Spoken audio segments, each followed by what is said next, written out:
أعوذ بالله من الشيطان الرجيم. بسم الله الرحمن الرحيم. الله أكبر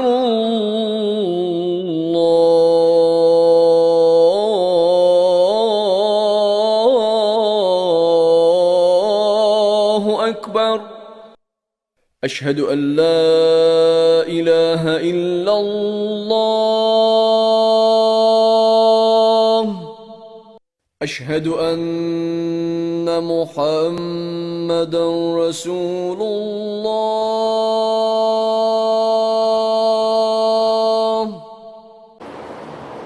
جس گھڑی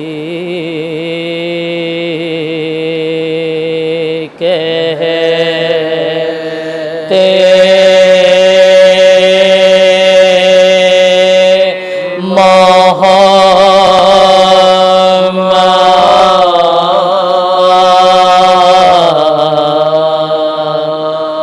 قل هو اللہ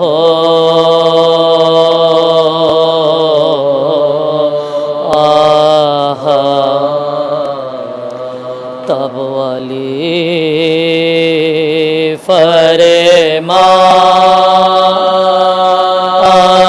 فرماتے تھے یا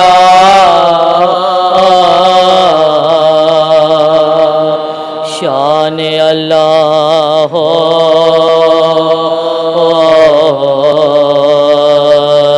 سما لم یلد کہتے حسن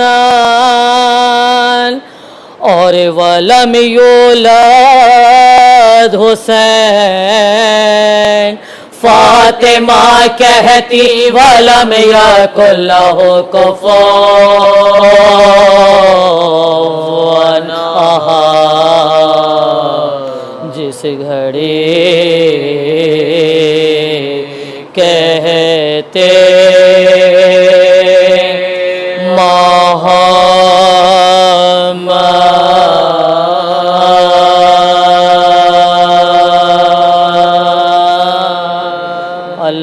اللہم صلی علی محمد وآل محمد گدائی میں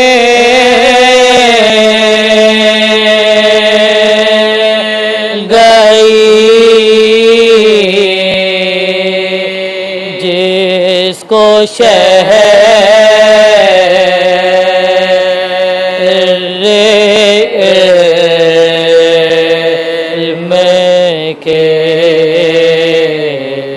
در کی گدائی میں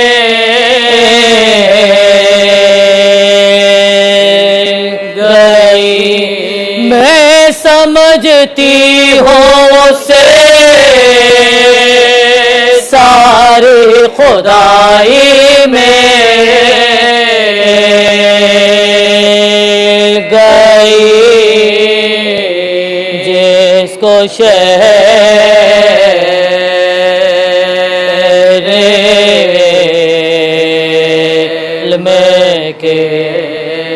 نقش پائے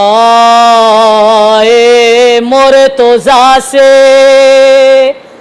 رہنمائی مل گئی بادئے حب علی سے پارسائی میں گئی جس کو شہر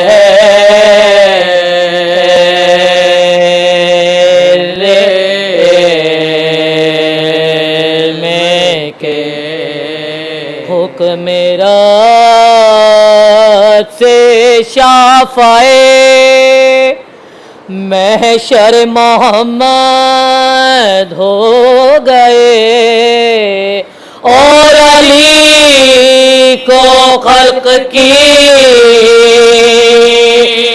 مشکل کشائی میں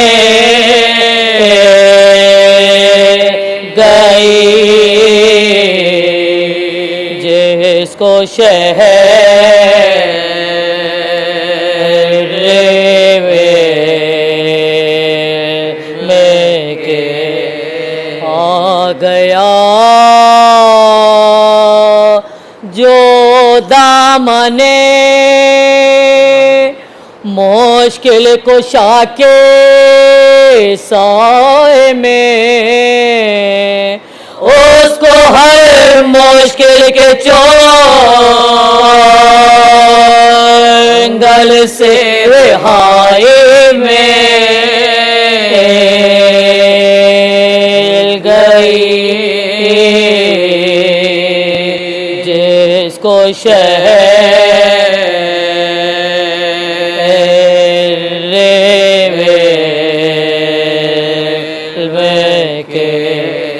قبر میں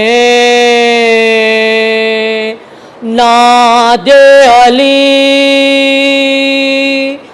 سن کر فرشتوں نے کہا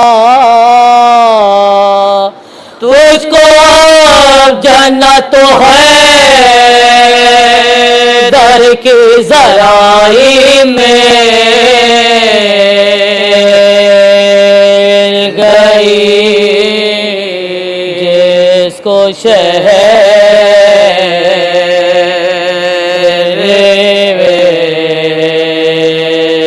میں کے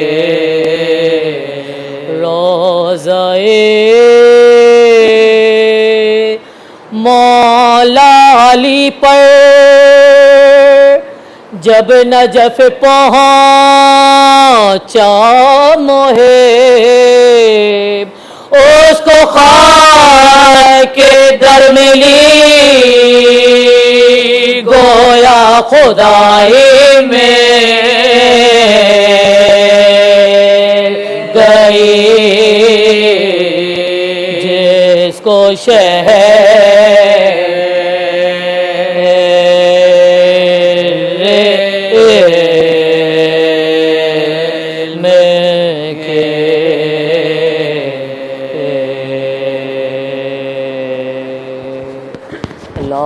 اللہم صلی علی محمد وآل محمد.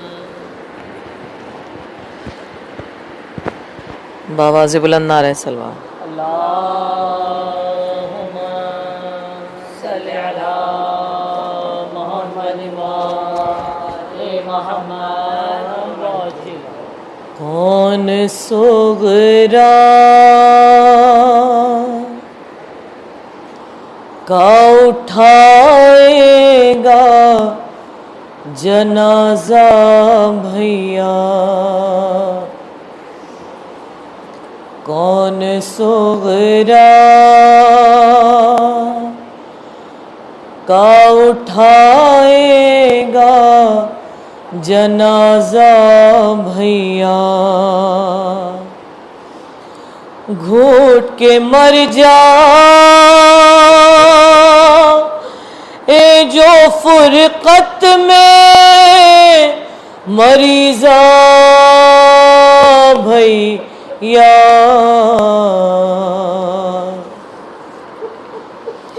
میری بابا سے سفارش نہیں کرتا کوئی شاہ والا سے گزارش نہیں کرتا کوئی سب کو لے جاتے ہیں جز فاطمہ زہرا بھیا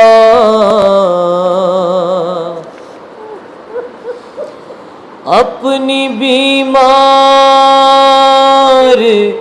بہن کو نہ رلاؤ اکبر حال بابا کا مجھے آ کے بتاؤ اکبر، آپ کی بات نہیں ٹالتے بابا بھیا، مجھ سے معصوم سکینہ نے یہ فرمایا ہے، ننھے اصغر کا بھی فہرست میں نام آیا ہے، بس نہیں نام فقط ہے تو ہمارا بھیا، سر جھکائے ہوئے چپ چاپ کھڑے ہو اکبر، اور ادھر رخت سفر باندھ رہے ہیں سرور، کچھ تو بابا سے کہو جا کے خدا را بھیا، کربلا کا یہ ارادہ ہے سبھی کہتے ہیں، وہ زمیں ٹھیک نہیں اہل عرب کہتے ہیں، ڈر ہے گر جائے مصیبت میں نہ بھیا بابا،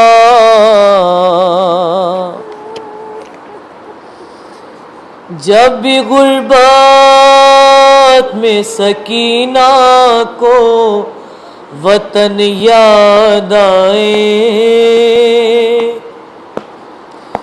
میری بیمار بہن کو جو بہن یاد آئے، تم بڑے ہو اسے تم دینا دلاسا بھیا، علی اکبر تیری فرقت مجھے تڑپائے گی،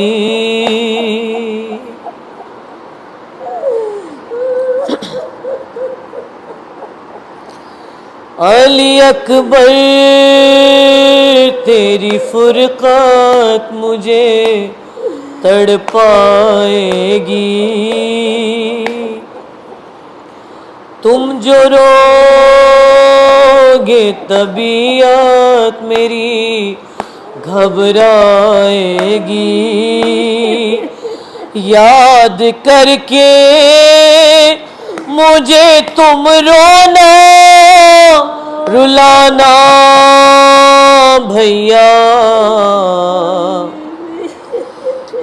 خود کو گر وقت قضا سے نہ بچا پائی میں، اور شادی میں تمہاری جو نہ پائی میں، تم میرا نیگ میری قبر پہ لانا بھیا، کون صغرا کا اٹھائے گا جنازہ بھیا۔ سورہ فاتحہ۔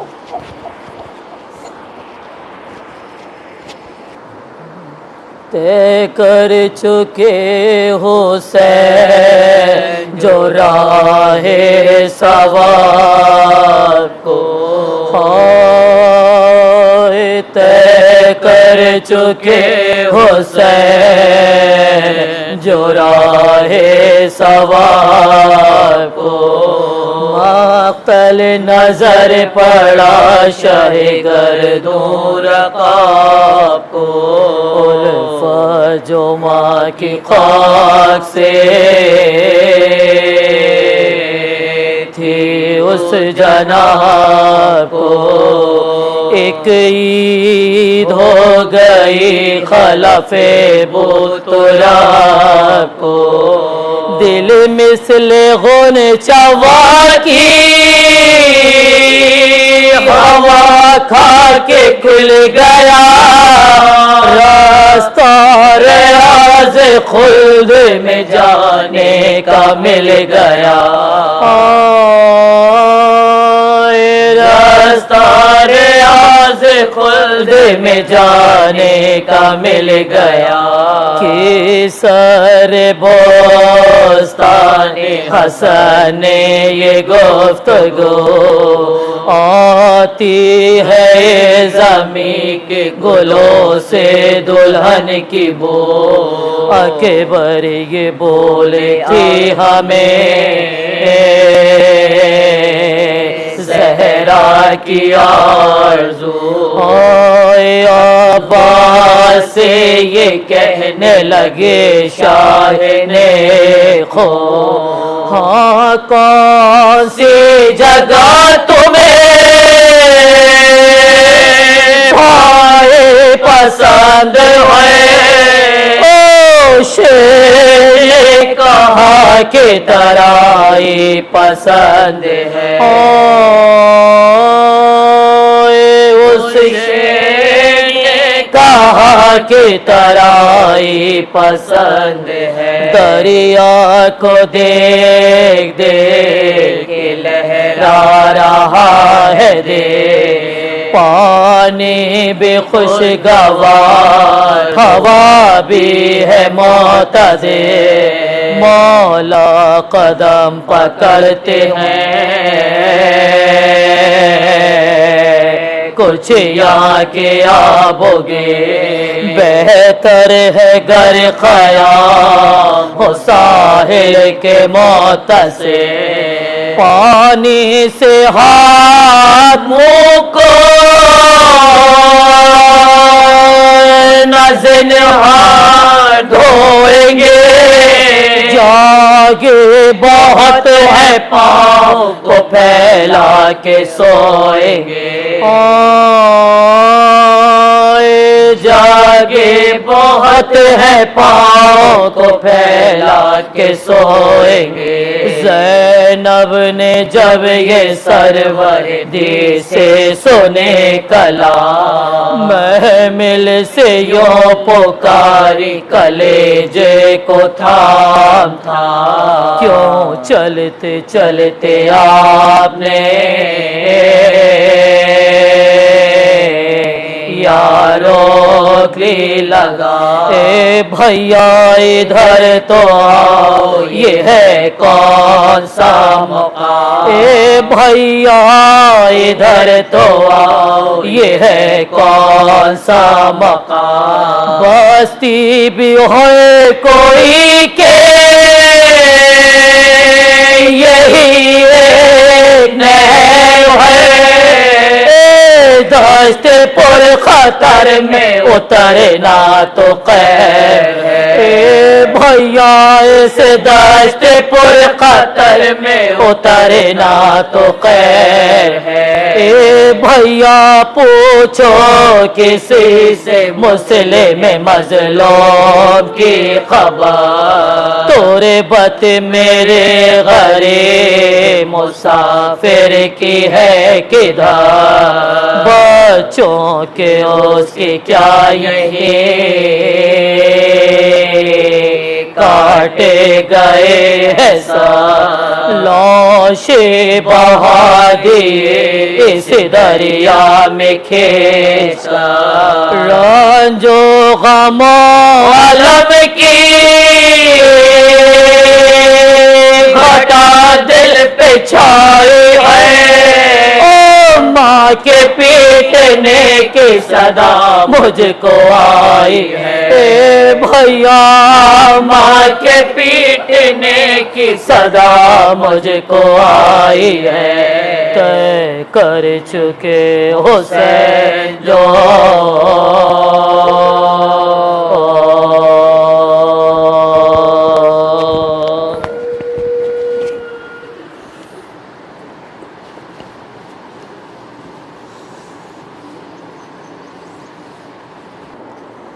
أعوذ بالله من الشيطان الرجيم بسم الله الرحمن الرحيم الحمد لله رب العالمين بارئ الخلائق أجمعين فاطر السماوات والأرضين والصلاة والسلام على أشرف الأولين والآخرين خاتم النبيين شفيع المذنبين أبي القاسم محمد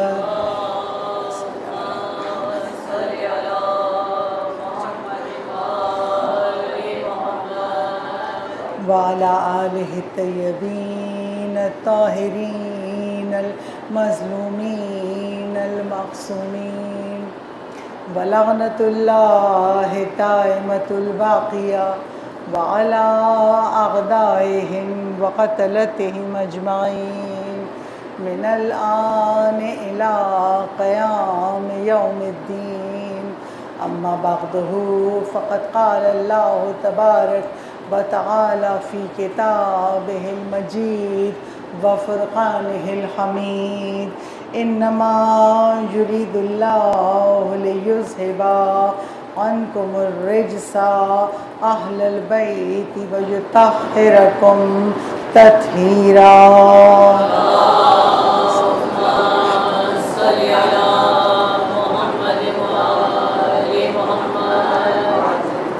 مجلس کی ابتدا میں ہم سب مل کر دعائے سلامتی امام زمان پڑھتے ہیں اپنے امام کی سلامتی کے لیے بسم اللہ الرحمن الرحیم اللہم کل ولیک الحجت ابن الحسن صلواتک علیہ وعلی آبائے فی هذه الساعة وفي كل ساعة وليا وحافظا وقائدا وناصرا ودليلا وعينا حتى تسكنه أرضك طوعا وتمتعه فيها طويلا برحمتک یا ارحم الراحمین بابا سے بلند سرکار اللہم صلی علی محمد وآل محمد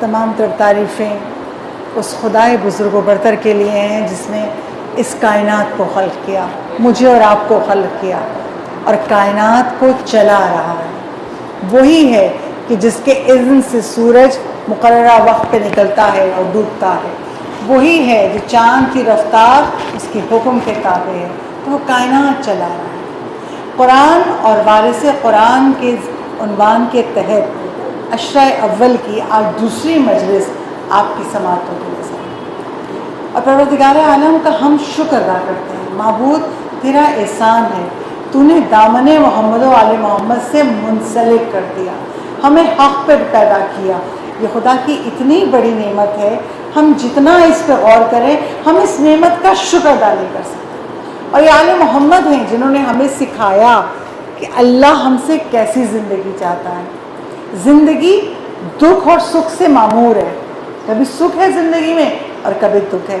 اور اگر دکھ آ جائے تو خدا قرآن میں کہتا ہے سورہ بقرہ کی آیت نمبر 45 وَاسْتَعِينُوا بِالصَّبْرِ وَالصَّلَاةِ. اللہ سے روزے اور نماز کے ذریعے, صبر سے مراد یہاں روزہ ہے, صبر روزے اور نماز کے ذریعے اللہ سے مدد مانگو. اچھا, اس کے آگے کا جملہ کیا ہے آیت کا؟ وَإِنَّهَا لَكَبِيرَةٌ إِلَّا عَلَى الْخَاشِعِينَ. اور نماز سخت ہے ان لوگوں کے لیے, نماز سخت ہے سب کے لیے, مگر ان کے لیے نہیں جن کے دل اللہ کے آگے جھکے ہوئے ہیں, خشوع سے ہیں. اچھا, ہر آیت کا چوتھے امام ہم زین العابدین علیہ السلام فرماتے ہیں,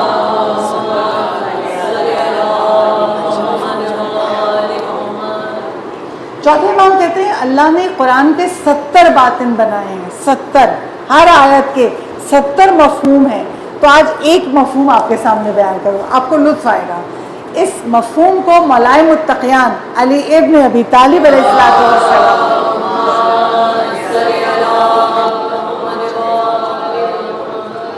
مولائے متقیان کہتے ہیں, بحر الانوار کی روایت ہے, مولا کہتے ہیں اس آیت میں جو اللہ کہہ رہا ہے وَاسْتَعِينُوا بِالصَّبْرِ, صبر سے مراد رسول خدا ہیں. اور جو اللہ کہہ رہا ہے وَالصَّلَاةِ, صلاۃ سے مراد ولایت علی ہے. اور جو آگے کی آیت وَإِنَّهَا لَكَبِيرَةٌ إِلَّا عَلَى الْخَاشِعِينَ, یعنی مولا کے بتائے ہوئے مفہوم سے اب میں اگر ترجمہ کروں تو ترجمہ کیا بنے گا؟ مدد مانگو محمد سے اور علی سے, اور علی کا ماننا بہت سخت ہے مگر ان کے لیے نہیں جن کے دل اللہ کے آگے جھکے ہوئے ہیں. صلوات دیجیے بابا سے.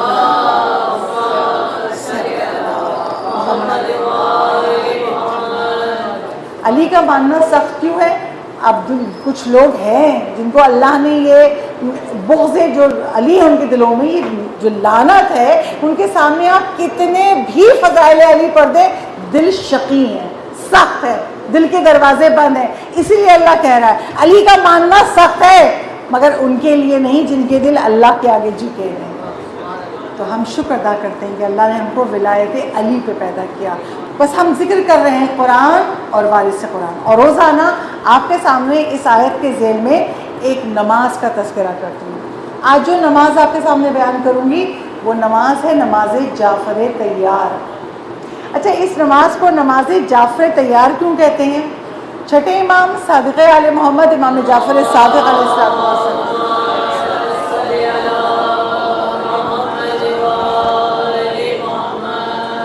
چھٹے امام شاہ فرماتے ہیں جس دن خیبر فتح ہوا, مولا کائنات کے ہاتھوں پہ خیبر فتح ہوا, اسی دن جناب جعفر طیار مولا علی کے بڑے بھائی جناب جعفر طیار حبشہ سے مدینے آئے تھے. اب رسول اللہ کو 2 خوشیاں ملی تھیں, جعفر طیار کا پلٹ کے آنا اور خیبر کا فتح ہونا جو 40 دن تک فتح نہیں ہو رہا تھا. تو رسول اتنے خوش تھے کہ جب جناب جعفر طیار سے ملے تو کہتے ہیں تمہیں کوئی انعام نہیں چاہیے کیا, تمہیں کوئی تحفہ نہیں چاہیے؟ تو کہتے ہیں اللہ کے رسول کیوں نہیں چاہیے, انعام بھی چاہیے تحفہ بھی چاہیے. تو رسول کہتے ہیں آج میں تمہیں وہ نماز ہدیہ کرتا ہوں کہ وہ نماز جو روزانہ پڑھے گا تو یہ نماز افضل ہے دنیا کی ہر چیز سے, ہر چیز سے. اب دنیا میں کتنی چیزیں اللہ نے خلق کی ہیں ہم گن ہی نہیں سکتے, ہم تو گن ہی نہیں سکتے. کہا یہ نماز اگر کوئی روزانہ پڑھے گا تو یہ نماز افضل ہے, اتنا اجر ہے اس کے لیے کہ دنیا کی ہر چیز سے زیادہ. اور اگر کوئی آلٹرنیٹ ڈیز پڑھے گا, ایک دن پڑھی ایک دن نہیں پڑھی, مستحب نمازیں جب جب وقت ملے, تو اگر کوئی آلٹرنیٹ ڈیز پڑھے گا تو ان 2 دنوں کے درمیان جتنے گناہ ہیں وہ خدا بخش دے گا. اگر کوئی صرف ہفتے میں ایک دفعہ جمعے کو پڑھ رہا ہے, یا کوئی مہینے میں ایک دفعہ, یا کوئی سال میں ایک دفعہ پڑھ رہا ہے, تو جو دوسری دفعہ پڑھے گا اس کے درمیان میں جتنے گناہ ہیں وہ خدا بخش دے گا. اور پھر رسول اسلام رسول ختمی مرتبت احمد مجتبیٰ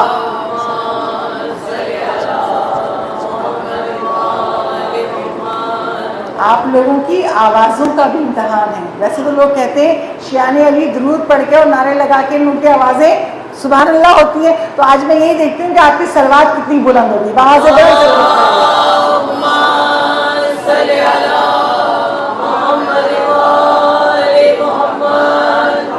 رسول اسلام کہتے ہیں اگر کسی کے گناہ اتنے زیادہ ہوں کہ ریت کے ذرات جتنے ہوں, ہم ریت کے ذروں کو گن نہیں سکتے, کہ اگر کسی کے گناہ اتنے ہوں کہ ریت کے ذرات کی طرح ہوں، اور اگر اس کے گناہ اتنے ہیں کہ دریا پہ جو جھاگ ہوتا ہے، دریا کی جھاگ کے مانند ہو، پھر بھی اگر وہ نماز جعفر تیار پڑھتا ہے تو خدا اس کے تمام گناہوں کو بخش دیتا ہے۔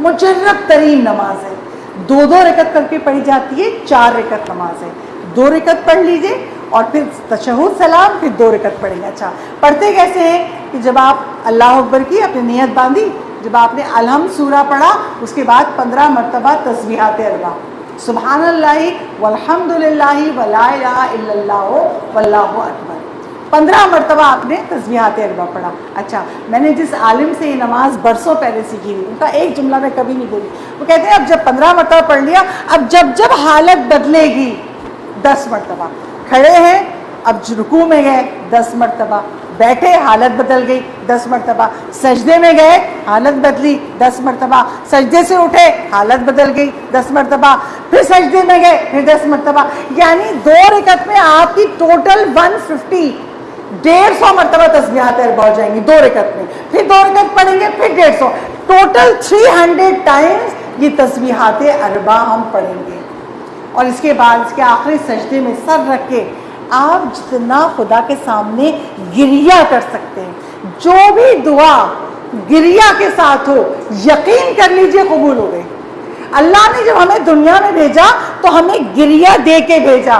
بچہ کیا کرتا ہے؟ دودھ بھی چاہیے، ابھی پیدا ہوا 1 گھنٹے کا بچہ رو کے مانگے گا، کوئی تکلیف ہے کیا کرے گا؟ رو کے بتائے گا۔ تو اللہ نے کہا، اس رسول کہتے ہیں اللہ نے ہمیں مانگنا سکھا کے بھیجا ہے، تو جو گریہ کے ساتھ سجدے میں، اسی نماز کے آخری سجدے میں گریہ کے ساتھ جو اللہ سے مانگے چاہتا ہے معصومین کا واسطہ دے کے، وہ دعا مستجاب قبول ہے۔ پروردگار ہم سب کو اس نماز جعفر تیار کا پابند بنا دے۔ صلوات پڑھیے۔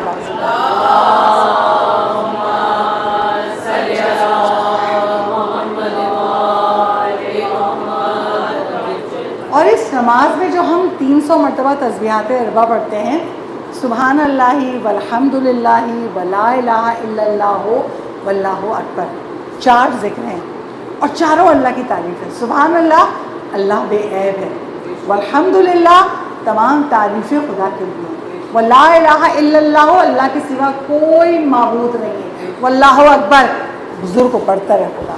یعنی اللہ کے سامنے اس کی تعریف بیان کرنا اللہ کو پسند ہے۔ کیوں؟ اللہ کی تعریف سننا نہیں چاہتا۔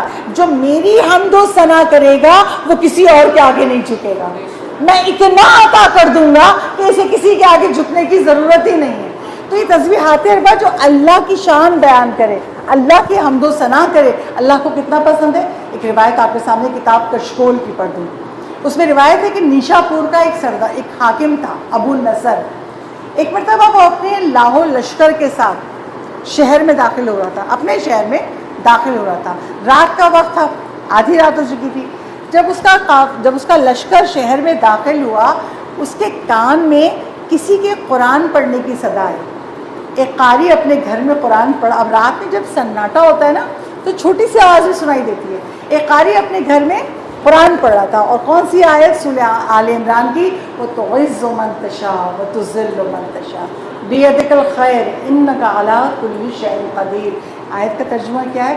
عزت دینے والا میں ہوں، ذلت دینے والا بھی میں ہوں، ہر خیر میرے ہاتھ میں ہے۔ ان اللہ علی کل شیء قدیر، میں ہر چیز پہ قادر ہوں۔ جیسے ہی اس بادشاہ نے، سناٹا ہے رات کا اور قاری کی آواز آ رہی ہے، جیسے اس نے اس آیت کو سنا، گھوڑے سے اترا، رکوع کی حالت میں گیا اور زمین پہ سجدہ کیا۔ خدا بے شک تو بزرگ و برتر ہے، میں فتح کر کے آ رہا ہوں مگر تو نے فتح کی، تو بزرگ و برتر ہے۔ اس نے سجدہ کیا، اٹھ کے پہ چلا گیا۔ اچھا وہ قاری جو قرآن پڑھ رہا تھا اس کا انتقال ہو گیا۔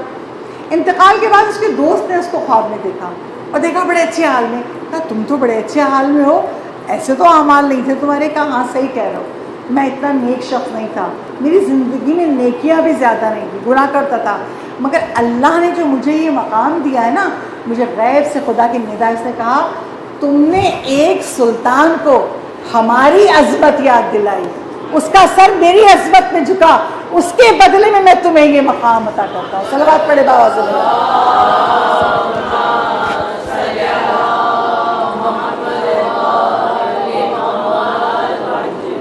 تو رب ذوالجلال کی حمد و ثنا خدا کو پسند ہے.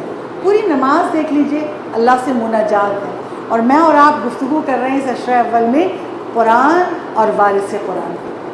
اور کل میں نے آپ کے سامنے بیان کیا کہ جو خوبی جو صفت قرآن کی ہے وہی صفت وارث قرآن کی آل محمد کی ہے. آج ایک اور صفت بیان کروں گی. قرآن کی صفت ہے قرآن عظمت اہل بیت بیان کرتا ہے. اور اہل بیت کی صفت یہ ہے کہ وہ قرآن کی عظمت بیان کرتے ہیں. اب دونوں باتوں کے لیے روایت پیش کروں گی. قرآن کیسے اہل بیت کی عظمت بیان کرتا ہے؟ ہمارے شیعہ علماء کہتے ہیں قرآن میں 1000 آیتیں آل محمد کے فضائل ہیں. اور اہل سنت کے دوسرے جو مسالک ہیں ان کے علماء کہتے ہیں 500 آیتیں محمد و آل محمد کی شان میں ہیں. اچھا کیسی شان میں ہے؟ سورہ آل عمران کی آیت نمبر 61. وہ آیت کب نازل ہوئی؟ آئے مباہلہ ہے. جب نجران کے عیسائی آئے اور نجران کے عیسائیوں نے کہا کوئی نبی آیا ہے. حضرت عیسیٰ علیہ السلام کہہ گئے تھے میرے بعد ایک نبی آئے گا اور وہ آخری نبی ہوگا. اور ایک نبی آیا ہے, چلو اس کو دیکھیں ہوا سچا نبی ہے کہ نہیں. اگر سچا نبی ہوگا اس کو مان لیں گے. پوری قوم نے اپنے درمیان سے 70 آدمیوں کو نکالا. یہ نیک لوگ ہیں, پرہیزگار لوگ ہیں. اور ان 70 کے قافلے کو بھیجا گیا جاؤ مدینے جا کے دیکھو وہ سچا نبی ہے یا نہیں ہے. اور ان 70 میں جو سردار تھا, جو پادری تھا سب سے بڑا عاقب وہ تھا, اور 3 وہ لوگ تھے جن کی بات اس قوم میں سنی جاتی تھی. وہ چاروں لوگ نکلے اور آئے رسول کے پاس. رسول سے کہتے ہیں حضرت عیسیٰ کا تو کوئی باپ ہی نہیں تھا, تو اللہ ان کا باپ ہے, ایسا ہو سکتا ہے کسی کا باپ نہ ہو. بحث کر رہے ہیں کہ حضرت عیسیٰ اللہ کے بیٹے. اور رسول کہہ رہے ہیں نہیں, عیسیٰ اللہ کے نبی ہیں, اللہ کی کوئی اولاد نہیں ہے, اللہ نور ہے. مگر وہ ماننے کو تیار نہیں ہے, ہر دھرمی ہے. بحث ہو رہی ہے. پروردگار عالم نے آیت کو نازل کیا. کون سی آیت؟ سورہ آل عمران کی آیت نمبر 61. فَقُلْ تَعَالُوا نَدْعُوا أَبْنَاءَنَا وَأَبْنَاءَكُمْ وَنِسَاءَنَا وَنِسَاءَكُمْ وَأَنفُسَنَا وَأَنفُسَكُمْ ثُمَّ نَبْتَهِلْ فَنَجْعَلْ لَعْنَةَ اللَّهِ عَلَى الْكَاذِبِينَ. اللہ نے کہا میرے حبیب اب ان سے بحث مت کرو, مباہلہ کرو. ان سے کہو تم اپنے بچوں کو لاؤ, ہم اپنے بچوں کو لاتے ہیں. تم اپنی عورتوں کو لاؤ, ہم اپنی عورتوں کو لاتے ہیں. تم اپنے نفسوں کو لاؤ, ہم اپنے نفسوں کو لاتے ہیں. اور پھر سب مل کے ثم نبتہل, پھر مباہلہ کریں گے. اور جو ہم میں سے جھوٹا ہوگا اس پر اللہ کی لعنت نازل ہوگی. جب یہ آیت آ گئی تو رسول خدا نے جناب سلمان فارسی سے کہا, سلمان فارسی فجر کے بعد کل مباہلہ ہے, فلاں مقام پہ جا کے صفائی کر دو اور کچھ بچھا دو, آئیں گے ہم اور آ کے مباہلہ کریں. اب سلمان فارسی کو حکم ہو گیا. تاریخ کہتی ہے سلمان فارسی گئے, فجر کا وقت ہے, گئے وہاں جا کے جھاڑو لگائی, زمین پہ صاف کیا اور ایک لال رنگ کا کارپیٹ بچھا دیا. میرا دل چاہتا ہے میں جملہ کہوں گی جو آج تک دنیا میں ریڈ کارپیٹ کی رسم ہے. کوئی تقریب ہو تو ریڈ کارپیٹ بچھتا ہے. یہ عیسائیوں کو یاد ہے جو وہ آج تک بچھا رہے ہیں. عیسائی آئے تھے مباہلہ میں اور رسول نے ریڈ کارپیٹ بچھوایا تھا. سلمان فارسی نے قالین بچھا دیا, اوپر ایک چادر کا سایہ کر دیا. اچھا یہ فجر کے بعد کیوں, دن میں کیوں نہیں؟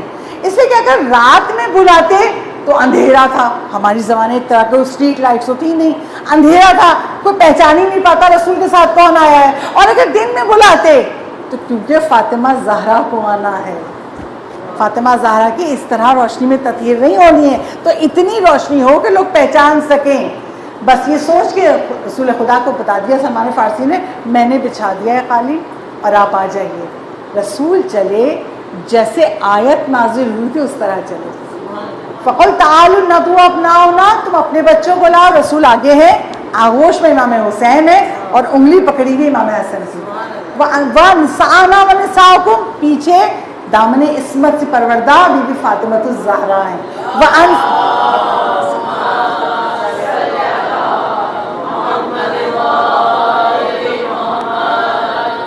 پھر وَأَنفُسَنَا وَأَنفُسَكُمْ, سب سے پیچھے نفس رسول, امامت کے وارث کون؟ مولا متقیان علی ابن ابی طالب علیہ السلام. جس طرح آیت آئی تھی اسی طرح ترتیب میں. اچھا پہلا سوال جو آپ نے بہت مجالس سے سنا ہوگا, اللہ نے کہا تھا کہ تم اپنے بچے کو نہیں, تم اپنے بچوں کو لاؤ. ہم اپنے بچوں کو لاتے ہیں. تم اپنی عورتوں کو لاؤ, ہم اپنی عورتوں کو لاتے ہیں، تم اپنے نفسوں کو لاؤ. بات جمع کی ہوئی تھی مگر رسول ہر منزل پر ایک کو لے گئے. بچوں میں حسن حسین، عورتوں میں فاطمہ زہرا، نفسوں میں علی. یہ بتا رہی ہے کوئی اس منزل پہ تھا ہی نہیں. آج دنیا کہتی فلاں برابر، فلاں صحابی، فلاں، اہل بیت کا مقابلہ ہی نہیں ہے. یہ میدان مباہلہ نے بتا دیا کہ فقط پنجتن اس لیے گئے کہ کوئی اس منزل پہ تھا ہی نہیں کہ جب سچے جمع ہوں گے کوئی ان جیسا سچا نہیں تھا. اور رسول نے کہہ دیا سلمان مدینے میں اعلان کر دو سب لوگ دور چلے جائیں. جب ہم دعا کریں گے جو ہم میں سے جھوٹا اللہ کی لعنت نازل ہو تو ایسا نہ ہو کسی نے زندگی میں کبھی بھی جھوٹ بولا ہوگا اس پہ عذاب آ جائے گا. یہی سچے تھے. اور جب یہ آ گئے اب آئے ہیں عیسائی نکل کے. جیسے ہی ان کے علماء آگے تھے انہوں نے پنجتن کے چہروں کو دیکھا. کچھ کرنا نہیں پڑا، پنجتن کو کچھ کہنا نہیں پڑا. انہوں نے چہرے دیکھ کے کہہ دیا خبردار ان سے مباہلہ نہ کرنا. اگر مباہلہ کر لیا تو عیسائیت مٹ جائے گی، ہم پر عذاب نازل ہو جائے گا. ان سے مباہلہ نہ کرنا. میں سوچتی ہوں مولا یہ اتنے سچے ہیں، ہمارے مولا و آقا اتنے سچے ہیں، کچھ کہنا ہی نہیں پڑا. وہ چہرے دیکھ کے سمجھ گئے کہ اگر یہ دعا کر دیں گے تو پہاڑ اپنی جگہ چھوڑ دیں گے. مگر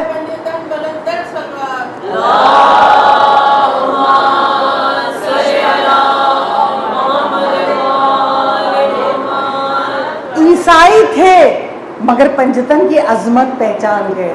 مگر جب میں سوچتی ہوں سیدہ باغ فدق کے لیے خطبہ فدق دینے آئی ہیں تو بی بی نے ایک جملہ کہا تھا میں فاطمہ بنت محمد ہوں، میں جھوٹ نہیں بولتی. زہرا کو یہ جملہ مسلمانوں کے سامنے کہنا پڑا. وہ عیسائی تھے مگر چہرے دیکھ کے سمجھ گئے. یہ کیسے مسلمان تھے کہ زہرا کو ان کے سامنے کہنا پڑا میں سچی ہوں، میں جھوٹ نہیں بولتی. تو صداروں کی عظمت پنجتن ہے کہ انہوں نے جزیہ دینا گوارا کر لیا، ہم مباہلہ نہیں کریں گے. اور قرآن کی اس آیت نے بتا دیا سچے آل محمد ہیں. اور اسی لیے قرآن کہہ رہا ہے یا ایھا الذین آمنوا اتقوا اللہ وکونوا مع الصادقین. سچوں کے ساتھ ہو جاؤ. کس کے؟ آل محمد کے ساتھ ہو جاؤ. تو قرآن عظمت اہل بیت بیان کر رہا ہے اور اہل بیت عظمت قرآن بیان کر رہا ہے. کیسے؟ امام حسین علیہ الصلوۃ والسلام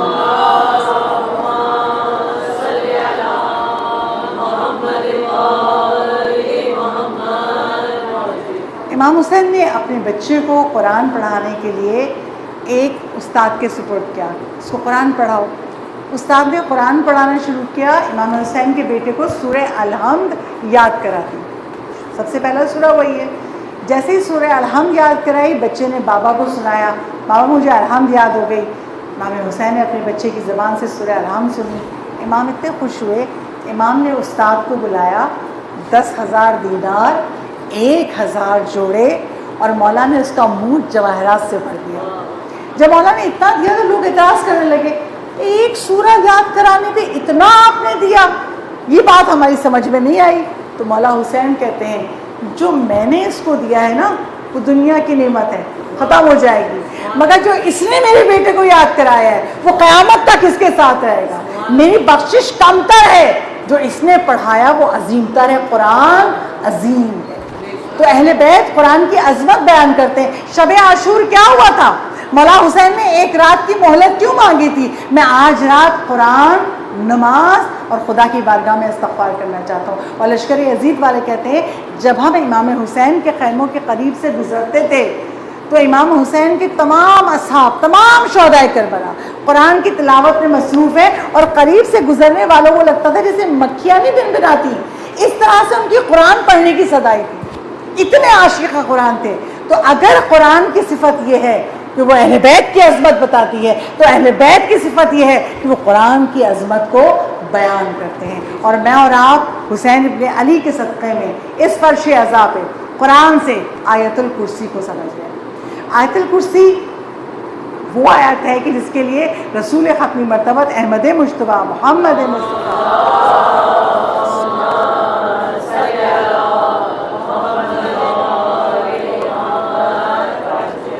رسول اسلام کہتے ہیں کہ ہر ایک چیز کا ایک سردار ہوتا ہے.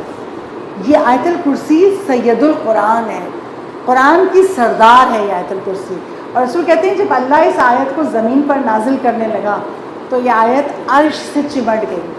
کب اللہ مجھے زمین پہ بھیج رہا ہے جہاں گناہ گار ہیں, مجھے اس جگہ کیوں بھیج رہا ہے؟ پروردگار عالم کہتا ہے مجھے اپنے عزت و جلال کی قسم ہے, جو بھی نماز کے بعد ایک مرتبہ آیت الکرسی پڑھے گا. یقین جانیے جب میں یہ اشرا تیار کر رہی تھی اور جب میں آیت الکرسی کے فضائل کی کتابیں نکال کے, تفاسیر نکال کے, میٹر اکٹھا کر رہی تھی, فقط نماز کے بعد ایک مرتبہ آیت الکرسی پڑھنا کبھی مت چھوڑیے گا. اپنے بچوں کو وصیت کیجیے. اتنا اجر و ثواب ہے, اتنی احادیث ہیں کہ میں اگر میں بیان کرتی تو پورے عشرے میں فقط یہی بیان کرتی رہتی.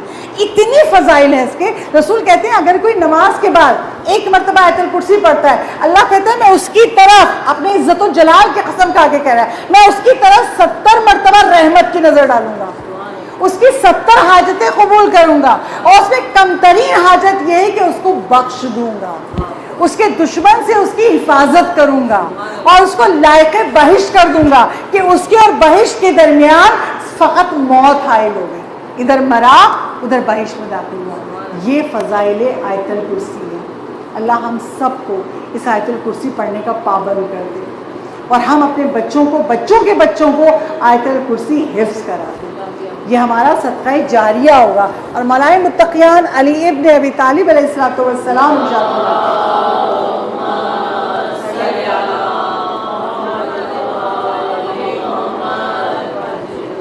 مولائے متقیان کہتے ہیں اگر کسی کی آنکھ میں تکلیف ہو, کسی کو آئی انفیکشن ہو, مولا کہتے ہیں وہ آیت الکرسی پڑھے اور پڑھ کے اپنے ہاتھوں میں تھوک کے آنکھ پہ مل لے, خدا اس کی آنکھوں کو شفا یاب کر دے گا.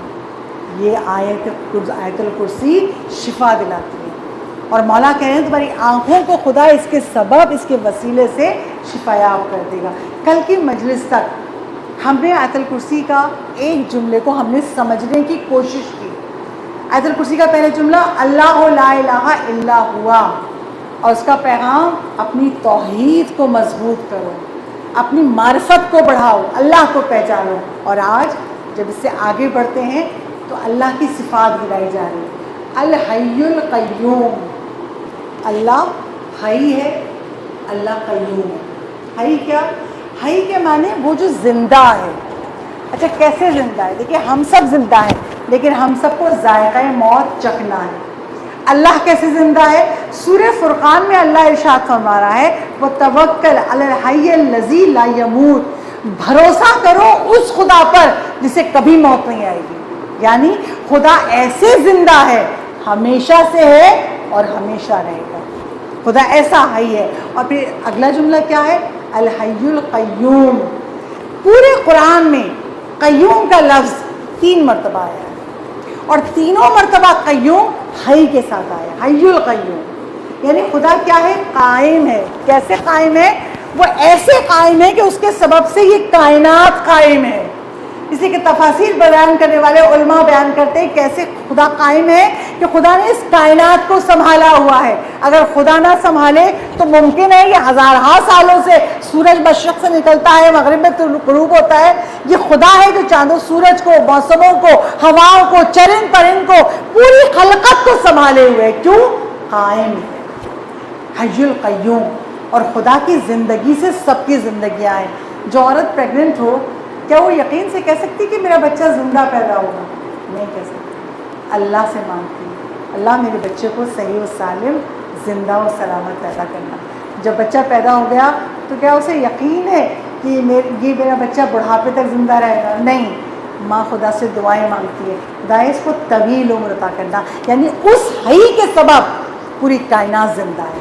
وہ ایسا حی ہے کہ پوری کائنات زندہ ہے. اور یہ حی القیوم اتنا جلالی, اتنا بابرکت یہ اللہ کے اسم ہے کہ روایتوں میں ہے کہ جب جنگ بدر ہوئی, مسلمان 313 ہیں اور کفار کا بڑا کثیر لشکر ہے. کہا جنگ بدر کی رات رسول سجدے میں جا کے بار بار کہتے تھے یا حی قیوم, یا حی قیوم, اے خدا تو مسلمانوں کے لشکر کی حفاظت کرو.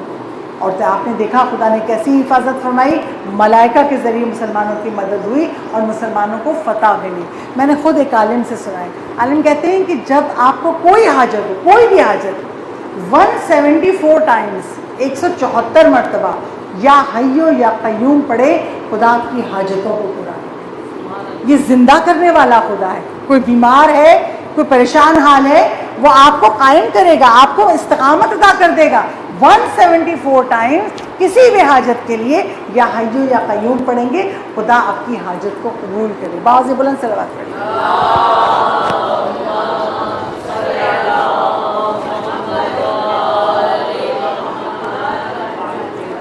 آج کل سب سے بڑا مسئلہ یہ ہوا ہے کہ ہم اس دنیا میں, شاید ہم سے پہلے والی جنریشن اتنا نہیں تھی نا, دادیوں کے امیوں کے ٹوٹکے ہیں, پہلے یہ کر لو, پہلے یہ کر لو, اور ہم لوگ کیا کرتے ہیں, نہیں ایسا ہو نہیں سکتا, ہاسپٹل جائیے, یہ ٹیسٹ کرائیے, وہ ٹیسٹ کرائیے, ایسا نہیں ہو سکتا, آپ بچیں گے نہیں.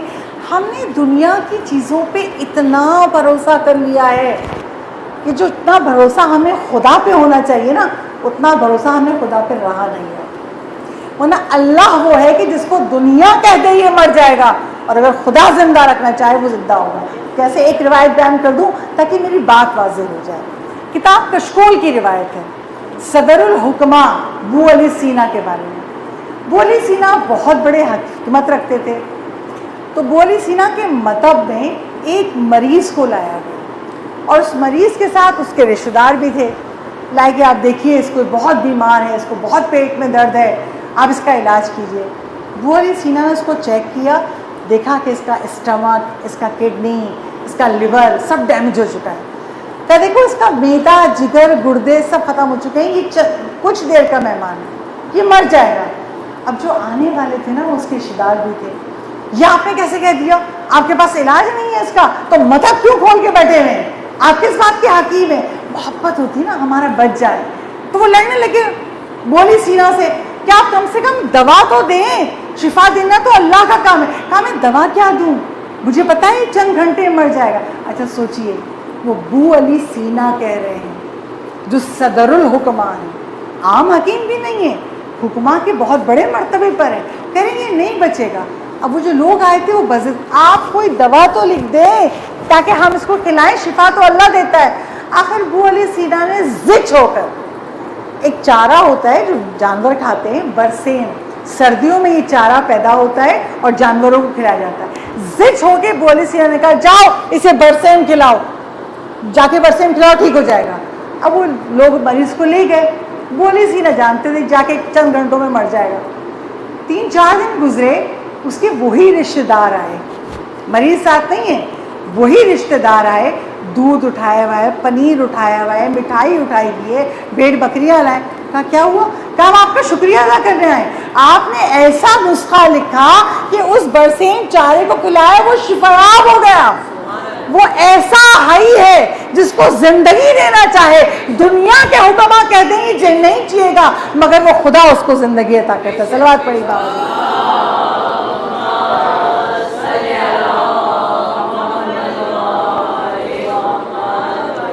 کبھی بھی خدا کی ذات سے نا امید نہیں ہونا چاہیے. وہ خدا اپنے بندوں کو بہت چاہتا ہے, بہت چاہتا ہے. اور اسی آیت الکرسی میں آگے خدا کیا کہہ رہا ہے, لا تاخذہ سنۃ ولا نوم. اللہ کو نہ اونگ آتی ہے نہ اللہ کو نیند آتی ہے. میں سوچتی رہی اگر اللہ میاں فقط یہ کہہ دیتا لا تاخذہ ولا نوم, خدا کو نیند نہیں آتی, سنتوں کیوں کہا, نہ مجھے اونگ آتی ہے نہ مجھے نیند آتی ہے. بھئی اللہ کہہ دیتا مجھے نیند نہیں آتی, بات ختم, کہ بھئی اللہ کبھی سوتا نہیں ہے. اس نے یہ کیوں کہا کہ مجھے اونگ نہیں آتی. یہ آیت کب نازل ہوئی تھی, جب حضرت موسیٰ سے ان کی قوم نے کہا کیا خدا سوتا ہے. موسیٰ نے یہی سوال خدا سے کر دیا. بہرحال میری قوم پوچھ رہی ہے کیا تجھے نیند آتی ہے. رب ذوالجلال نے کہا موسیٰ 2 شیشے لے کر آؤ, اور 2 شیشے لے کے دونوں ہاتھوں میں پکڑ کے بیٹھو رات بھر, خبردار سونا نہیں, کہ اگر سو گے تو یہ شیشے ٹوٹ جائیں گے. اب موسیٰ کو خدا نے کہا تھا, موسیٰ گئے 2 شیشے لیے اور ہاتھ میں لے کے بیٹھ گئے پوری رات. بہت چاہا کہ خدا نے کہا ہے سونا نہیں ہے, اونگ آ گئی. جیسے ہی اونگ آئی ہاتھ لڑکھڑائے, شیشے گرے, ٹوٹ گئے. خدا کی بارگاہ میں کہ بارگاہ تو نے کہا تھا نیند نہ آئے, مگر مجھے اونگ آ گئی, اور نیند آ گئی تو پھر وہ ٹوٹ گئے. تو بارہا کہتا ہے موسیٰ تم 2 شیشوں کی حفاظت نہ کر سکے، اگر تمہارا خدا سو جائے گا تو اس کائنات کی حفاظت کون کرے گا؟ صلوات بھیجیے آواز سے بولو۔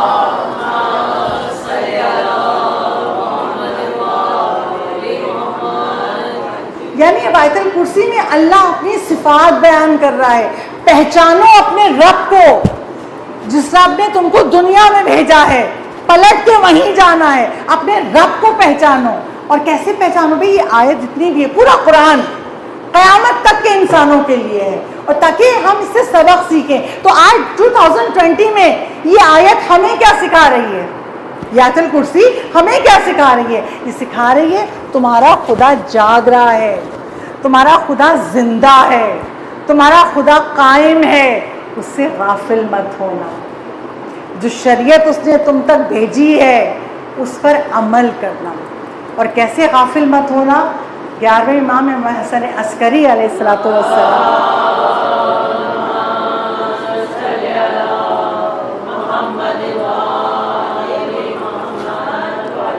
دیکھیے خدا ہائی ہے نا، یعنی دنیا میں بھی زندگی دیتا ہے اور ہمیں آخرت کی زندگی بھی دے گا۔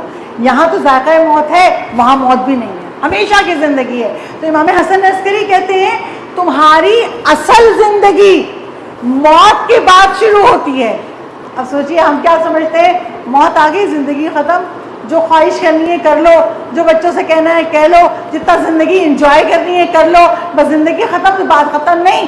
مولا کہتے ہیں تمہاری اصل زندگی موت کے بعد شروع ہوتی ہے۔ کیسے؟ مولا متقیان نہج البلاغہ میں کہتے ہیں جب ہم ماں کے شکم میں تھے، چھوٹا سا تاریخ قید خانہ ہے نا ماں کا شکم، تاریخ جگہ ہے، جب پیدا ہو رہے تھے تو رو رہے تھے، کیوں؟ ہم سے ماں کا شکم چھینا جا رہا ہے، روتے ہوئے پیدا ہوئے۔ جب بڑے ہو گئے، آج ہم سے کوئی کہے ماں کے شکم میں جاؤ گے، ہم کیا کہیں گے؟ ہرگز نہیں۔ اس تاریخ جگہ جا کے کیا کریں گے؟ دنیا، یہ خوبصورت دنیا، یہ چرند پرند درخت و باغات، ہم کیوں دنیا چھوڑ کے جائیں؟ مولا کہتے ہیں جب تم برزخ کی زندگی میں جاؤ گے اور کوئی تم سے کہے گا دنیا میں پلٹ جاؤ، تو تم یہی کہو گے یہ بڑی برزخ کی دنیا چھوڑ کے ہم دنیا میں کیوں جائیں؟ ابھی ہمیں برزخ دیکھی نہیں ہے تو ہم دنیا کو کل سمجھتے ہیں۔ اور ہماری سب سے بڑی غفلت یہی ہے، برزخ میں کچھ ملے نہ ملے، ایک چیز ضرور ملے گی۔ جب آیت اللہ دستغیب شیرازی کے ایک دوست کا انتقال ہوا اور ان کے دوست جب ان کے خواب میں آیا تو آیت اللہ دستغیب شیرازی نے پوچھا وہ کیا چیز ہے جو تم دنیا میں نہیں سمجھ سکے تمہیں برزخ میں سمجھ میں آئی، بتاؤ مجھے۔ اس نے کہا مجھے کچھ بھی بتانے کا حق نہیں ہے، اجازت نہیں ہے اللہ کی طرف سے، مگر تم اصرار کرتے ہو تو ایک جملہ کہہ دوں، میں حسین کی حکومت دنیا میں سمجھ ہی نہیں سکا جو برزخ میں حسین کی حکمرانی ہے۔ صلوات پڑھے بآواز بلند۔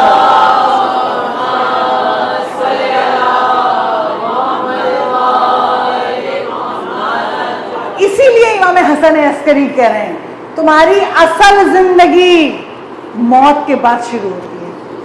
اس زندگی میں تڑپے ہیں مولا کا چہرہ دیکھنے کو، سیدہ کے قدموں میں بیٹھنے کو، اور خدائی زندگی میں اتنے نیکیاں کر جائیں کہ برزخ میں ہم معصومین کا قرب پائیں۔ مولا اس دنیا میں بھی ہم مجلس کرنا جانتے ہیں، مولا اس دنیا میں بھی ہم مجلس کے فرش عزا پہ بیٹھیں، ہم حسین کا غم سنیں، ہم حسین کا ذکر کریں۔ تو مولا کہتے ہیں تمہاری اصل زندگی مرنے کے بعد شروع ہوتی ہے۔ اب ایک بات بتاؤں، جب خدا دیکھ رہا ہے لا سنتوں ولا نوم، نہ مجھے اونگ آتی ہے نہ نیند آتی ہے، تو کر کیا رہا ہے خدا؟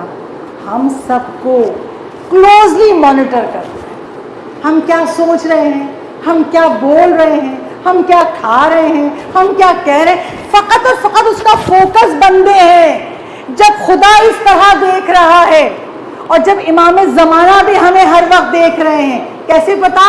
امام نے ایک توقیع مبارک لکھی تھی، توقیع اسے کہتے ہیں وہ تحریر جو امام کے ہاتھوں سے لکھی جائے اسے توقیع مبارک کہتے ہیں۔ شیخ مفید کو امام نے ایک تحریر لکھ کے دی تھی، اور تحریر کیا تھی؟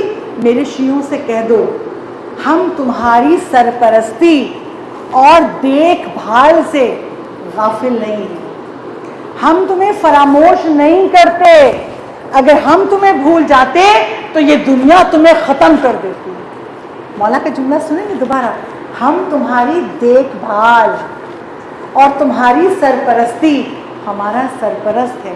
ہم لاوارث نہیں ہیں, ہمارا زندہ امام موجود ہے اور ہمیں دیکھ رہا ہے, ہماری دیکھ بھال کر رہا ہے اور کہہ رہا ہے ہم تم سے غافل نہیں ہیں. کسی کو بلانے سے پہلے اپنے امام کو پکارا کرو. تمہارے لب ہلتے ہیں اس سے پہلے کہ آواز تمہارے کانوں میں پہنچے تمہارے امام کے پاس پہنچ جاتی ہے. تو وہ امام بھی ہمیں دیکھ رہا ہے, خدا بھی ہمیں دیکھ رہا ہے, مگر ہم غافل. بچے آج ٹی وی کھولے بیٹھے ہوں اور اس پہ اچانک گانے آنے لگے, آواز والیوم کم کرو, ریموٹ ہاتھ میں ہے. ارے امی اتنا تو چلتا ہے, ارے یہ تو اتنا تو, ارے غزلیں جائز, ارے قوالی جائز ہے. یہ جو ہم کہتے ہیں نا اتنا تو چلتا ہے, اتنا نہیں چلتا. جس نظم و ضبط سے, جس ڈسپلن سے خدا نے کائنات بنائی ہے, اسی ڈسپلن سے خدا نے اس کائنات کو چلانے والا قانون شریعت محمد دیا ہے, جس کی حفاظت کے لیے 11 امام شہید ہوئے. ہم اس شریعت کو اتنا آسان لیتے ہیں, ارے اتنا تو چلتا ہے. شادی میں چلے گئے, کسی نامحرم کی نگاہ پڑ گئی, ہم نے بہت میک اپ کیا, ارے اتنا تو چلتا ہے. یہ اتنا نہیں چلتا. اگر خدا نے روز قیامت کہہ دیا تم جنت کی شکل بھی نہیں دیکھ سکتے, اور ہم کہیں گے کیوں؟ اتنا تو چلتا ہے. کیا کریں گے ہم اگر خدا نے ہم سے یہی جملہ کہہ دیا اتنا تو چلتا ہے؟ اتنا نہیں چلتا. ہر واجب پہ عمل کرنا ہے, ہر حرام سے بچنا ہے, اور جو یہ کرتا ہے اسے خدا دنیا میں بھی اجر دیتا ہے, آخرت میں بھی اجر دیتا ہے. کیسے؟ مقدس اردبیلی کے والد, مقدس اردبیلی کیسے پیدا ہوئے؟ ہاں, ان کے والد بہت نیک شخص تھے, بہت غریب تھے, ایک نہر کے کنارے بیٹھے ہوئے تھے. کئی وقت کا فاقہ تھا, بھوکے تھے, نہر کا پانی بہ رہا ہے. ایک بار کی نہر کے پانی میں سیب ٹوٹ کے آیا, کہیں سے درخت سے گرا تھا اور نہر کے پانی میں. اب بھوکے تھے, کئی روز کے بھوکے تھے. ایک بار کی سیب اٹھا کے کھا لیا, بھوک بیٹھ جائے. کھا تو لیا, مگر کھانے کے بعد یاد آیا یہ سیب کا مالک راضی ہے یا نہیں, میں نے غلطی کی, کھا لیا. اگر ہمارے اس دور کا شیعہ ہوتا تو کیا کہتا؟ ارے اتنا تو چلتا ہے, نعرہ حیدری لگائیں گے اللہ چھوڑ دے گا. نہیں, اللہ نے یہ کائنات پورے ڈسپلن سے بنائی ہے. وہ ہماری طرح خدا نہیں ہے, وہ خدا رب العالمین ہے. اب کھا تو لیا سیب, مگر اب کیا کروں؟ روز قیامت خدا پکڑ لے گا, تم نے کیسے کھایا, اس کا مالک راضی نہیں تھا. اب مقدس اردبیلی کے والد نے پتہ کیا یہ باغ کا درخت کس کا تھا. کہا یہ ملک کی سرحد پر ہے, یہ آدھا باغ اس ملک کے وزیر کا ہے اور آدھے باغ کا مالک دوسرے ملک میں ہے. ایک سیب کھایا ہے. اب پہنچے اس وزیر کے پاس, کہا اس سیب کا آدھا حصہ تو تیرا ہے, یا تو مجھ سے پیسے لے لے یا مجھے بخش دے. روز قیامت خدا مجھ سے نہ پوچھے, میں قصوروار نہ ہوں. وزیر نے کہا جاؤ, میں نے بخش دیا, آدھا تمہارے لیے حلال ہے. اب آدھا کیسے حلال ہے؟ دوسرے ملک کا سفر کیا, اس شخص کے پاس پہنچے جس کا باغ تھا. اس سے کہا یہ آدھا سیب یا تو مجھے بخش دو یا مجھ سے قیمت لے لو. اس شخص نے اس کا چہرہ دیکھا, یہ آدھے سیب کے لیے اتنا سفر کر کے آیا ہے کہ یہ آدھا سیب اس کے لیے حلال ہو جائے جو اس نے غلطی سے بھوک میں کھا لیا تھا. اس نے کہا ایک شرط پہ حلال کروں گا. کہا کیا؟ کہا میری ایک بیٹی ہے, اس سے شادی کرنا پڑے گی. اچھا, مگر میری بیٹی اندھی بھی ہے, بہری بھی ہے, میری بیٹی سنتی بھی نہیں, اور میری بیٹی پیرالائزڈ ہے, مفلوج ہے, حرکت بھی نہیں کر سکتی. اگر اس سے شادی کرو گے تو میں یہ آدھا سیب حلال کر دیتا ہوں.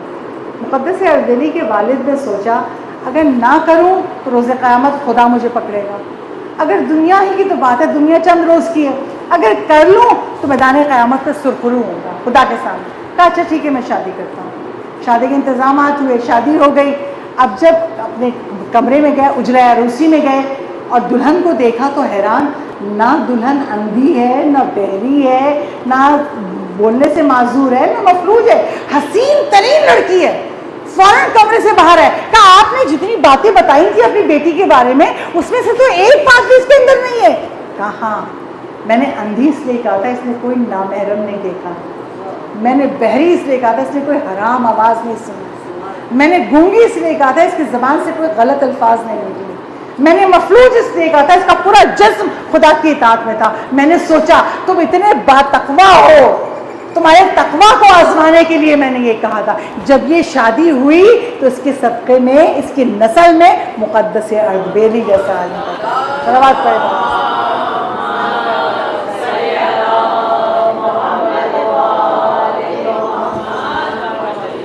اگر آیت الکرسی سے ہم سیکھ رہے ہیں, خدا اپنی صفات بتا رہا ہے, الحی القیوم لا تاخذہ سنۃ ولا نوم, تمہارے خدا کو نیند نہیں آتی, اونگ نہیں آتی. جب ہمیں دیکھ رہا ہے تو ہم ہر لمحہ سوچیں ایسی بات نہ بولیں جس سے میرا رب ناراض ہو جائے. دیکھیے اللہ کی ناراضگی خدا سے سجدے میں رو رو کے مانگا کرے, خدا دنیا مجھے چھوڑ دے مگر تو مجھے نہ چھوڑنا, تو مجھ سے ناراض نہ ہونا. خدا نے ہمیں کتنی نعمتیں بن مانگے دے دی, اگر وہ بن مانگے والی نعمتیں چھین لے ہم جی سکیں گے؟ ہم جی نہیں سکتے. تو ہمیشہ دعا کیا کیجیے نماز میں, میرا خدا مجھ سے ناراض نہ ہو, میرا خدا مجھ سے راضی ہو جائے. اور ہم لوگ نہیں سوچتے, یہی شکایت امام زمانہ کو ہے. ہم غفلت میں ہیں. یہ مجلس حسین ہماری آنکھوں سے غفلت کے پردے ہٹا دے, ہم عارف بن جائیں, ہم معرفت والے مومن بن جائیں. کہ چند روزہ زندگی ہے, پتہ نہیں ہم میں سے کتنے لوگ, میں خود اپنی بات کروں, نہ جانے اگلے برس کہاں ہوں گی, قبر میں ہوں گی یا زمین پہ ہوں گی, ہمیں اپنے اگلے دن کا نہیں پتا. تو ہم بہت باخبر رہیں. زندگی کی جتنی سانسیں ہیں نا یہ نعمتیں ہیں, نیکیوں میں بسر کریں, مگر ہم غافل کیسے. آخری روایت اور مصائب کی منزل, امام زمانہ کی جب غیبت ہوئی ہے تو غیبت سے پہلے علی ابن مہزیار کوفی, ان کے والد نے امام زمانہ کو دیکھا. جب امام زمانہ کی غیبت شروع ہوئی, اب امام سے کوئی مل نہیں سکتا, اب وہ تڑپ رہے, میں کیسے امام زمانہ سے ملوں, میں کیسے اپنے امام کا چہرہ دیکھوں, میں کیسے اپنے امام کے پاس بیٹھوں. ہم نے تو امام کو دیکھا نہیں نا, تو ہمارے اندر شاید اتنی تڑپ بھی نہیں ہونی چاہیے. جب زندگی اتنی گزر گئی اب تک امام کی صدا نہیں سن سکے, مولا کوئی تو دن ایسا آئے, یہ کان گناہوں سے ایسے پاک ہو جائیں کہ ہم اپنے امام زمانہ کی صدا سن سکیں. وہ علی بن مہزیار کوفی کے والد روتے تھے, تڑپتے تھے. مسجد سہلا میں 40 دن اعمال, کربلا میں 40 دن اعمال, جگہ جگہ اعمال کر رہے ہیں, مجھے امام زمانہ کی زیارت مل جائے. پھر ذہن میں خیال آیا میرا امام زندہ ہے تو حج پہ جاتا ہوں, میں حج کرتا ہوں, وہاں تو امام زمانہ ضرور آئیں گے, مجھے امام کی زیارت مل جائے. حج پر گئے, حج ختم ہو گیا, الوداعی زیارت کر رہے تھے. ایک باغی دیکھا, ایک بہت جلالت والا شخص نظر آیا, آنکھیں اس کے چہرے پہ جم گئی.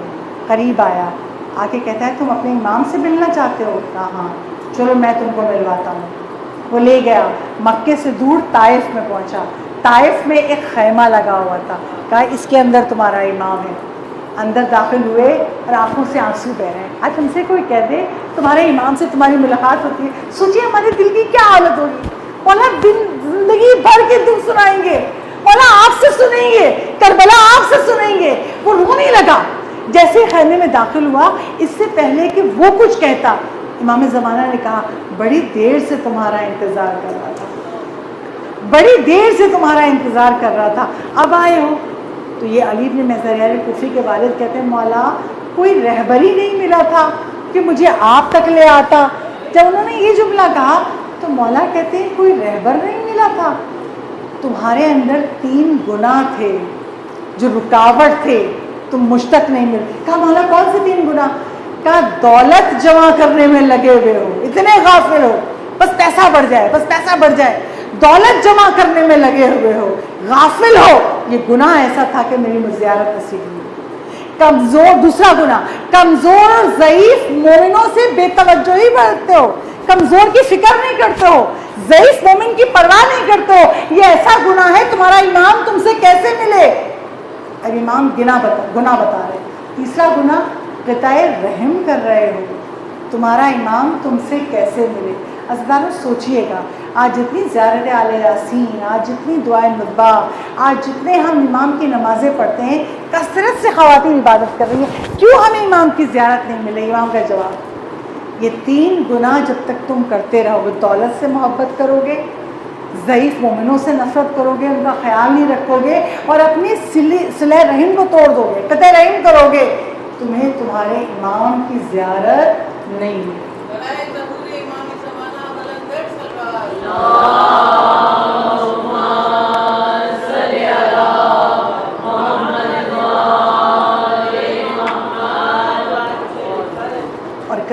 کیا ہے؟ رشتوں کا احترام سیکھنا ہے تو کربلا سے سیکھیں۔ کربلا میں ایک ایک امام کا رشتہ موجود ہے، بھتیجے موجود ہیں، بھانجے موجود ہیں، بھائی موجود ہیں، دوست موجود ہیں۔ رشتے کیسے نبھاتے ہیں امام سے سیکھیے۔ آج 2 محرم ہے، امام کا لشکر کربلا کی زمین پر آ گیا، اور جب مولا کربلا کی زمین پر پہنچے تو مولا کی سواری کے جانور نے چلنا چھوڑ دیا، رک گیا جانور۔ میں سوچتی ہوں مولا کی سواری کا جانور رک گیا، جو مولا کے اشاروں کو سمجھتا تھا وہ اب چل نہیں رہا۔ مولا نے کہا عباس سواری کا دوسرا جانور لاؤ، عباس سلندار دوسرا جانور لائے، مولا سوار ہوئے، پھر بھی جانور نہیں چل رہا۔ روایت میں ہے سواری کے 7 جانور بدلے گئے مگر 7 جانور قدم آگے نہیں بڑھا رہے۔ مولا حسین کہتے ہیں عباس قریب میں جو بستی آباد ہے اس میں سے کسی شخص کو لے آؤ، ذرا پوچھیں یہ زمین کون سی ہے۔ مولا بتا رہے ہیں ہمیں گھیر کے نہیں لایا گیا، ہم پہچان کے رکے ہیں۔ اب آیا قریب کی بستی کا شخص، مولا پوچھتے ہیں اس زمین کا کیا نام ہے؟ کہا اس کو شط الفرات کہتے ہیں۔ مولا کہتے ہیں زمین کا کوئی اور نام بھی ہے؟ کہا اسے ماریا کہتے ہیں۔ مولا کہتے ہیں زمین کا کوئی اور نام بھی ہے؟ کہا اسے غازریہ کہتے ہیں۔ مولا کچھ سننا چاہ رہے تھے، کہا اس کا کوئی اور نام بھی ہے؟ کہا ہاں اسے زمین کرب و بلا کہتے ہیں۔ یہ کرب کی زمین ہے، یہ کربلا ہے، یہ بلا کی زمین ہے۔ اتنا سننا تھا کہ مولا حسین نے عباس سے کہا عباس سواری کے جانوروں کو روک دو، خیمے لگاؤ، ہم یہیں رکیں گے۔ اور مولا کہتے ہیں عباس ذرا جا کے قبیلے کے سردار کو بلا لاؤ۔ مولا عباس گئے بلانے کے لیے۔ امام حسین گھوڑے سے نیچے اترے اور کربلا کی صحرا میں چلتے ہوئے مولا اپنے آپ سے کلام کر رہے ہیں۔ ایسا لگتا ہے جیسے حسین اپنا مرثیہ پڑھ رہے ہیں۔ امام حسین کہتے ہیں یہی تو وہ زمین ہے جہاں میرے بچے سوار کیے جائیں گے، یہی تو وہ زمین ہے جہاں میری بہنوں کے سر سے چادر چھینی جائے گی، یہی وہ زمین ہے جہاں میری بہنوں کو قیدی بنایا جائے گا۔ مولا اپنے مسائل پڑھ رہے ہیں۔ ایک بار ہی عباس سلندار گئے ہیں قبیلے کے سردار کو بلانے، بی بی فضہ قریب آتی ہیں، کہتی مولا آپ کو آپ کی بہن نے یاد کیا ہے۔ مولا حسین بی بی زینب کبریٰ کے خیمے میں آتے ہیں، کہا بہن کیا ہوا؟ تو بھیا یہ زمین کون سی ہے؟ جب سے ہم اس زمین پر آئے ہیں مجھے ایک بیوی کے رونے کی صدا آتی ہے، اور بھیا مجھے وہ آواز کچھ جانی پہچانی لگتی ہے۔ امام حسین نے سر جھکا لیا، کہا زینب پہچانا نہیں، یہ ہماری ماں رو رہی ہے۔ ہم نے مدینہ چھوڑا، اماں نے قبر کو چھوڑ دیا، یہ ہماری ماں ہے جو ہمارے ساتھ ساتھ زمین کربلا پہ آئی ہے۔ زینب ہماری ماں رو رہی ہے ہمارے دکھ میں۔ مولا عباس آتے ہیں، کہا مولا کہتے ہیں آقا قبیلے کا سردار آ گیا۔ مولا باہر آتے ہیں، آ کے اس قبیلے کے سردار سے کہتے ہیں میں اس زمین کو خریدنا چاہتا ہوں۔ آنے والا سردار کہتا ہے مولا جب تک دل چاہے اس زمین پہ رہیے مگر اس کو خریدے نہیں۔ کہا کیوں؟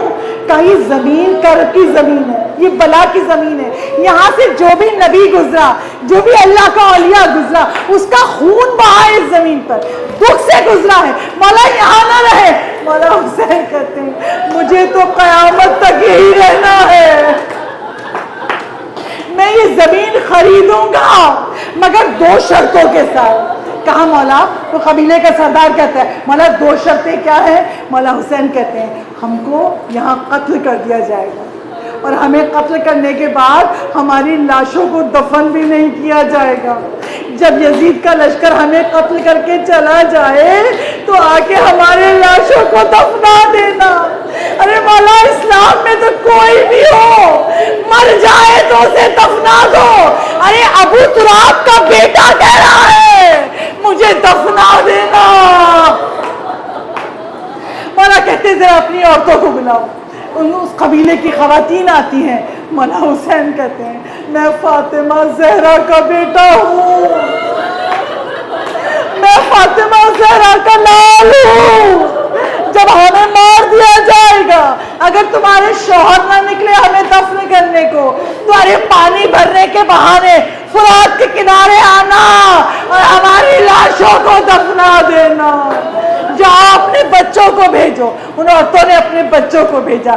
جب چھوٹے چھوٹے بچے آئے, میرا غریب امام, میرا غریب مولا ان سے کہتا ہے میں علی اصغر کا بابا ہوں, میں سکینہ کا بابا ہوں. اگر تمہارے ماں باپ لشکر یزید کے خوف سے ہمیں دفن نہ کرے, ارے کھیلتے کھیلتے آنا, ایک مٹھی خاک ہماری لاشوں پہ ڈالتے جانا. لشکر کے سردار سے کہتے ہیں اور میری دوسری شرط بھی ہے. کہا مولا آپ کی دوسری شرط کیا ہے؟ کہا جب ہمیں دفنا دیا جائے گا نا, ہمارے ظاہر کربلا آئیں گے. ابھی مولا کربلا آئے ہیں, ہمیں یاد کر رہا ہے. جب ہمیں دفنا دیا جائے گا ہمارے ظاہر آئیں گے, ہمارے ظاہر کا خیال رکھنا, 3 دن مہمان رکھنا. میں کہوں گی مولا ظاہر کے لیے وصیت کیوں کر رہے ہیں؟ تو مولا حسین کہیں گے مجھے مہمان بلا کے بلایا تھا. تہے دیکھ کر دیں گے. میں نہیں چاہتا میرے مہمان کو, میرے ظاہر کا کوئی تکلیف ہو. میں ہاتھ جوڑ کے کہوں گی مولا دنیا سے اس کرونا کی وبا کو دور کر دے. آپ کے ظاہر تڑپ رہے ہیں, مولا عرض کربلا کھل جائے, آپ کے ظاہر آپ کے روزوں پہ پہنچ سکے.